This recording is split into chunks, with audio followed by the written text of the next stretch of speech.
Welcome to What's Eating Harlem. I'm Vanessa Tyler. There is a lot going on in Harlem. Let's get started.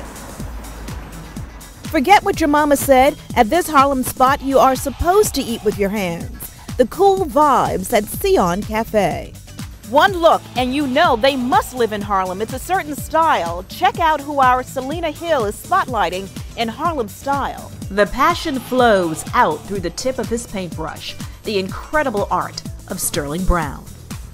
All of that on this edition of What's Eating Harlem.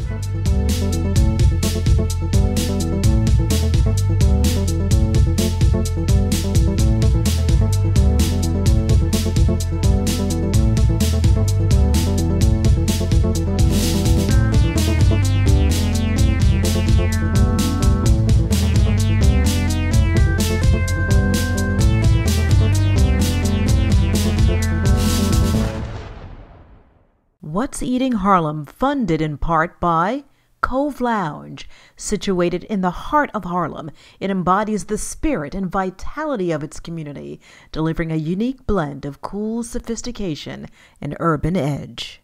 Also made possible by Chocolat, Harlem's fine dining at its best. Everyone meets at the bar at Chocolat, 120th and 8th, 2223 Frederick Douglass Boulevard.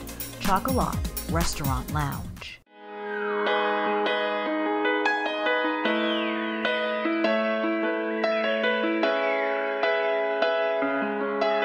A city of dreams, traveling on a streetcar named Desire to reach a utopia destination in Tennessee. Snap your fingers, clap your hands, sip some ginger tea. It is the first ever spoken word night at one of the coolest spots in Harlem, the brand new Seon Cafe, located in Sugar Hill. Want to express yourself? Step to the mic. The floor is yours. I am the word, see the word become flesh. Third eye open up and observe your consciousness. A certain spiritual consciousness is the atmosphere at Seon, maybe because owner BJ Bahani took a truly spiritual journey to finally end up in Harlem. Right, it's a long journey. Where do we start? I was born in Ethiopia, grew up in Israel. Because of a religious or deep feeling of my parents, my ancestor, that they wanted to live in Israel. This is where their promised land. This is a country where they wanted to be for thousands of years. So they decided basically to leave everything we had, and start migrating to Israel. From Ethiopia, we walked to Sudan. At that point, you couldn't leave Ethiopia without any permission. So basically we had to escape. BJ tells a captivating story of her childhood, walking for weeks with her family to Sudan, then eventually ending up in the Promised Land, Israel. In the beginning, seeing black Jews was a surprise. So Judaism is not one particular group or nationality. I would say this is something that a lot of people from different backgrounds, from different colors, shades can claim to be. Eventually, the Ethiopian Jews integrated into the society. Like every Israeli citizen, she even joined the Israeli army. But BJ integrated something else too, the food. Combining Israel and Ethiopia, now we can benefit from the fusion on our plates in Harlem. It's a great tool to teach people about the unique heritage and culture that Ethiopians have to offer. In fact, she started a foundation to educate people about the lives of Ethiopian Jews in Israel. She says they number about 130,000. So let the education begin. First, a traditional coffee ceremony. It goes from everything from roasting to grinding to pouring. There is fellowship. BJ says Seon Cafe is truly the only place in Harlem you can enjoy a coffee ceremony like they would in Ethiopia. There is also a specialized selection of teas here too. Now let's eat. Chef Samson is in the kitchen. Already he has prepared a veggie platter. This one is the collard greens. This is the chickpea sauce. or we call what is a name for a sauce, meaning, and this one is lentil what or sauce, and this is the cabbage and the carrot dish. See the bread under the veggies? It is called injera. It is a spongy, slightly sour flatbread made out of the grain teff. It is a super nutritious grain, it is gluten-free, and it is vital in Ethiopian food because it is what you use to grab all the veggies or meat on top. Now he is cooking. In the pan, cubes of filet mignon, cooking in Ethiopian butter, spices, tomatoes, thyme, shallots, and chili pepper sauce. Next, a dish called furfur, pieces of the injera bread in an onion stew on injera bread.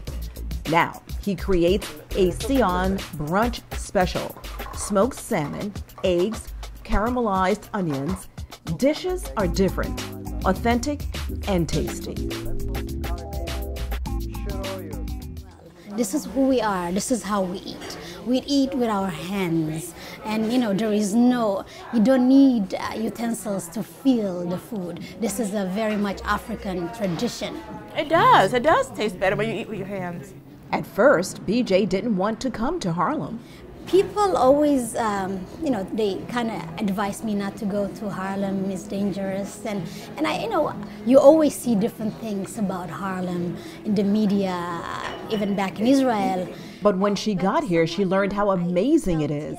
In fact, her restaurant, located at 148th Street in St. Nicholas, was the old Jimmy's Chicken Shack. Our American legends, comedian Red Fox and civil rights icon Malcolm X, used to work here in the kitchen. This space used to be the hangout for the intellectuals. A very, I would say, a hot spot back in the days where all the writers used to hang out. Even Malcolm X had the chance to be in the kitchen, wash dishes, and Red Fox and all of that. A piece of art now sits on the wall in remembrance. And in an ode to history, writers, poets, romantics are hanging here tonight. To know what love is, we gotta experience heartbreak. Don't forget dessert. This is one of the dishes BJ created from her world travel of experience. A thin, crispy pancake-like dish with lots of layers, dripping in honey, topped with coconut. A Yemenite dish. And this is something I grew up with, and I thought to myself, the people of Harlem would like it.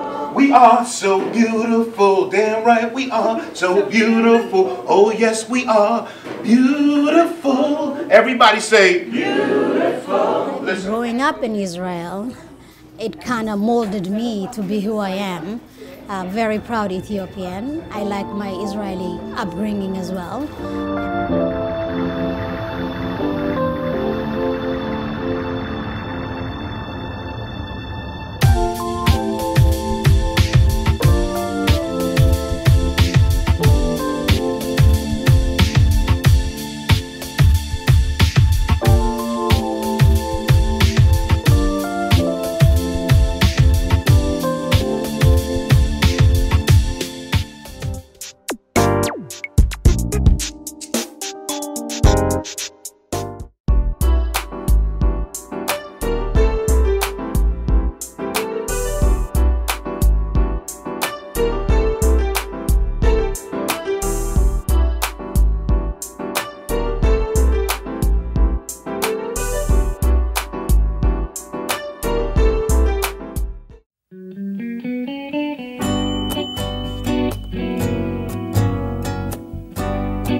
I'm Selena Hill, and this is Harlem Style.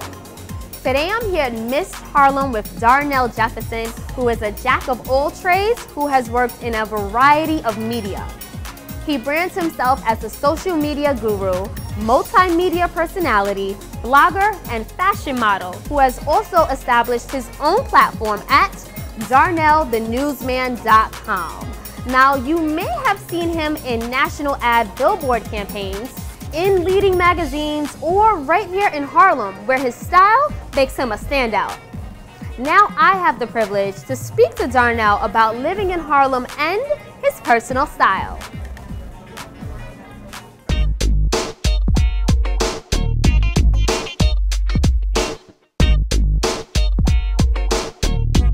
Well, my personal style is not to look like everyone. You know, it's so funny because a lot of friends will tell me like, well, where you shop at? You know, you don't dress like everybody else. I think my modeling experience kind of built me into like stepping out my comfort zone and trying out different things. You know, things that I might not wouldn't wear or would wear. I don't think I would have wore this back in when I was 16. Like I'm like, that's too sophisticated for me. But now that I put it on, it's like, I look good. But I think it's more confidence, you know, knowing what looks good on you. I started modeling when I was about 18. It's been about 12, 13 years so far. And I'm no supermodel. I'm no Tyson Beckford, even though that's my boy, he's cool. And the funny thing was that I was like, I don't know if this is really gonna work out for me. I'm African American. I'm not sure if I'm gonna book a lot of work. Because a lot of black models, you know, we get shunned. You know, especially, you know, we have to put that extra foot forward. You know, we don't see a lot of us out there in the magazines, on the runways. So, you know, I took it real seriously, like, you know, going into, you know, like investing, because modeling is expensive, taking pictures, making sure you have quality work, because it's all about presentation. You know, you got to take modeling seriously. If you want to book work, you got to do the things to book work. Spending money, taking good pictures, and, you know, investing in clothing. Not saying you need to go out and start spending a whole bunch of money, but you need to be serious about your craft. How has living in Harlem really influenced your style? Well, Harlem is like the street capital of style, I must say, but especially back in the Renaissance days with Langston Hughes and James Weldon Johnson. You know, those were like, those guys, you know, they had quality about style. Their quality has reflected on generations here, maybe not so much as far as like the suited, you know, type of look. Even like Charlie Rangel, who's still here today, he looks sharp all the time. Charlie always looks sharp. Well, right now I'm wearing a militant jacket from H&M.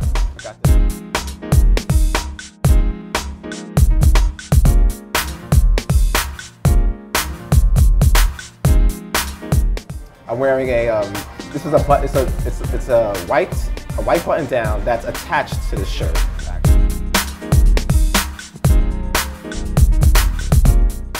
Shirt, regular Levi jeans,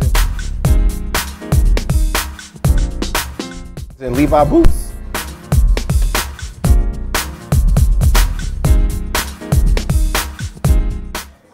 If it's unique and it's fabulous, then it must be Harlem style. I'm Selena Hill.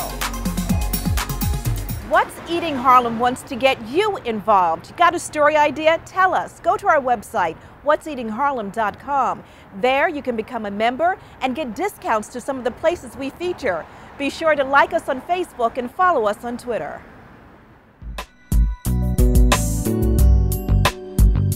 The passion flows out through the tip of his paintbrush, the incredible art of Sterling Brown. I like my work to have some kind of excitement to it, even if it's somebody just standing still. I want it to be exciting. It excites, it moves, it's authentic, it's art from the heart, the love of his people.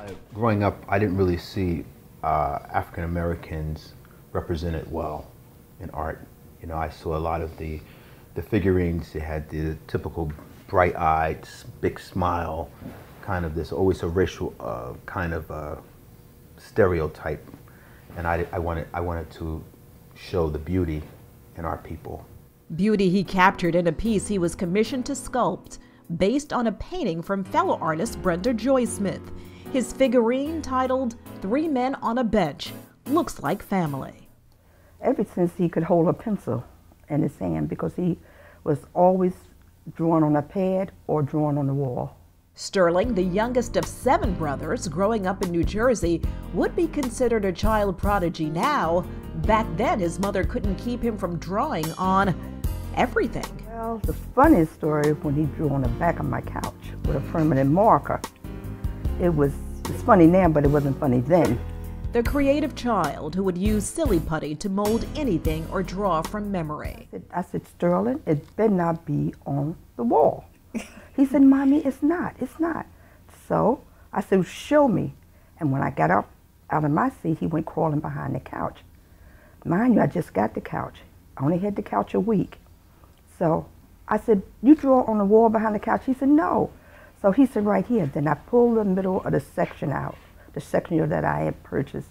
He had drawn a Santa Claus on the middle piece on the back of the chair with a permanent marker.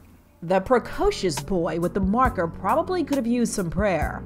Fast forward years later, the Blessed Virgin Mary along with baby Jesus, sculpted by Sterling Brown, one of his public art pieces. Again, he shows the love of his people. Commissioned by the Archdiocese of Newark, this statue is at the altar of Blessed Sacrament St. Charles Borromeo Church in Newark. Certainly rare to see Mary and Jesus depicted this way. The new parishioners coming in are in awe. They love the statue. They've never seen anything like it before, and they are quite overwhelmed with it. If you see the color, it makes you feel more like she's your mother. And then she is your mother, and she always was my mother. It's just that it took this visualization to make me realize that. Many in Harlem came to know his work through his iconic piece, Spiritual Nap. But when I was on 125th Street and I saw how Harlem embraced my work, it was a little different. It's a little different. It said something about the spirit of Harlem, you know, embracing you. It's like, that's it. That's it. You know you've made it. Well, Spiritual Nap probably was the first hit that Sterling had.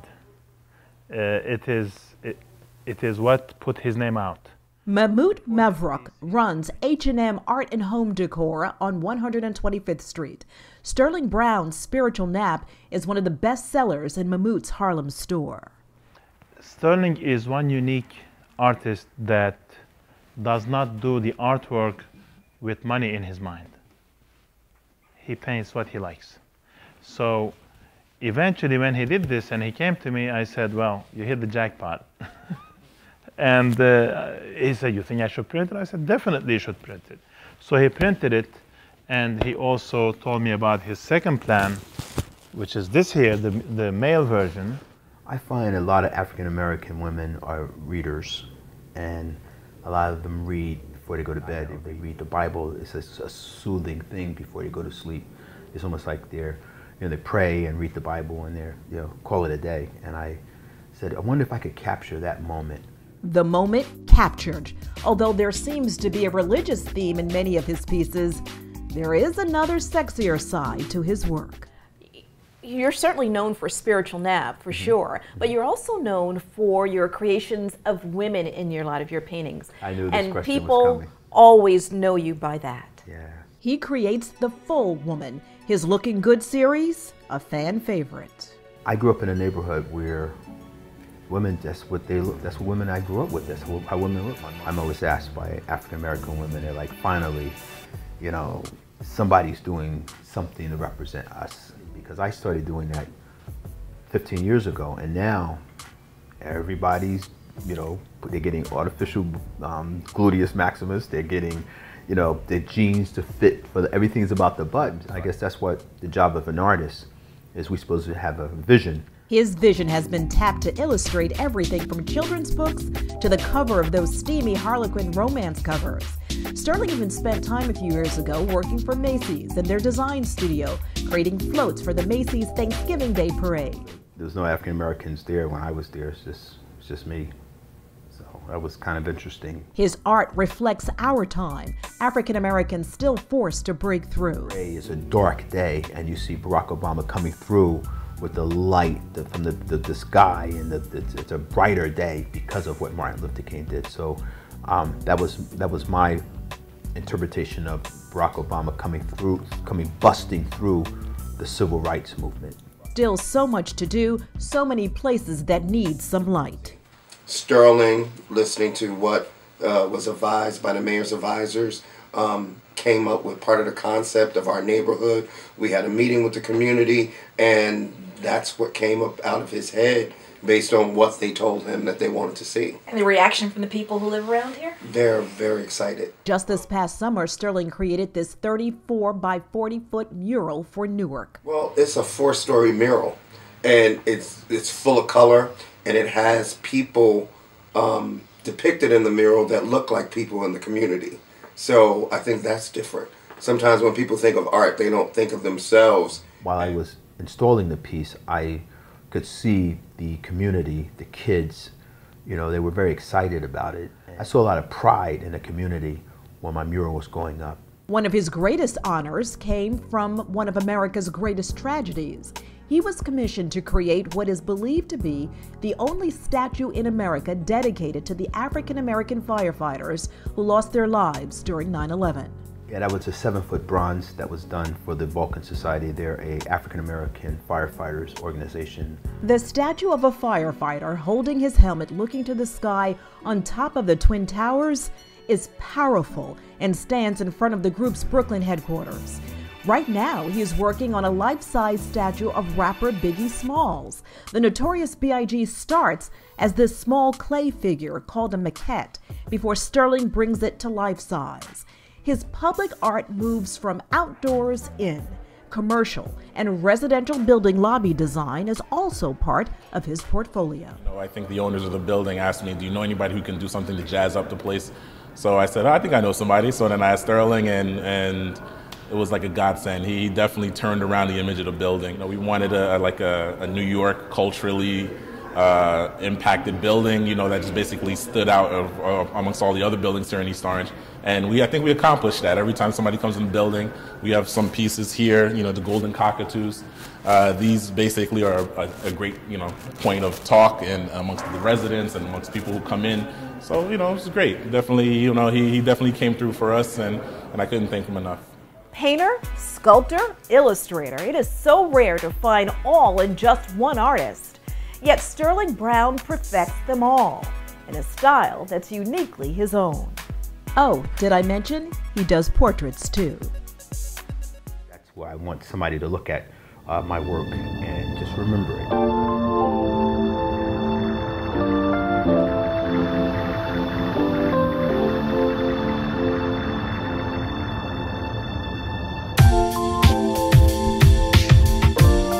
That's all the time we have for now, but there's much more next time on What's Eating Harlem.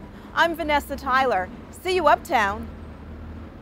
What's Eating Harlem, funded in part by Cove Lounge. Situated in the heart of Harlem, it embodies the spirit and vitality of its community, delivering a unique blend of cool sophistication and urban edge. Also made possible by Chocolat, Harlem's fine dining at its best. Everyone meets at the bar at Chocolat, 120th and 8th, 2223 Frederick Douglass Boulevard. Chocolat Restaurant Lounge. To become a member of What's Eating Harlem, go to www.whatseatingharlem.com and sign up for special events like wine tastings and food tastings. Also, join us on Facebook and follow us on Twitter. If you have any ideas for stories about Harlem, send them to info@whatseatingharlem.com.